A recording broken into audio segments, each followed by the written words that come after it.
সরকারি চাকরি অধ্যাদেশ বাতিল না হলে রোববার থেকে কঠোর আন্দোলনের ঘোষণা দিয়েছে বাংলাদেশ সচিবালয় কর্মকর্তা কর্মচারী ঐক্য ফোরাম।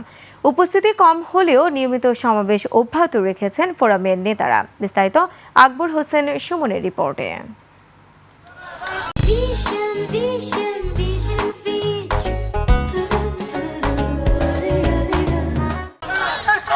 সচিবালয়ের বাদামতলা থেকে গোটা চত্বর জুড়ে এক পাক বিক্ষোভ শেষে সমাবেশ করে সচিবালয় কর্মকর্তা কর্মচারী ঐক্য ফোরাম। সরকারি চাকরি সংশোধন অধ্যাদেশ ২০২৫ বাতিলের দাবি পরিণত হয়েছে এক দফায়। আমরা সরকারকে সহযোগিতা করতে চাই, বাট আমাদেরকে অগ্নিগর্ভে নিক্ষেপ করবে আপনারা শান্তিতে এই দেশ চালাবেন, এটা কি কোনোদিন হতে পারে? আমরা হলাম বিল্ডিং এর ফাউন্ডেশন যদি উপরে ফেলেন তাহলে আপনারা কিভাবে এখানে কাজ করবেন? অধ্যাদেশ বাতিল না হওয়া পর্যন্ত এই আন্দোলন অব্যাহত থাকবে বলে জানান বিক্ষোভকারীরা।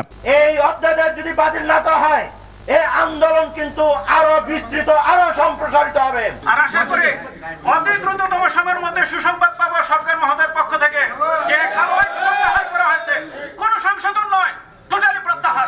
পর্যালোচনা কমিটির কোনো সিদ্ধান্ত এখনো আসেনি বলে জানান ফোরামের নেতারা। আকবর হোসেন সুমন, ২১ টেলিভিশন, ঢাকা।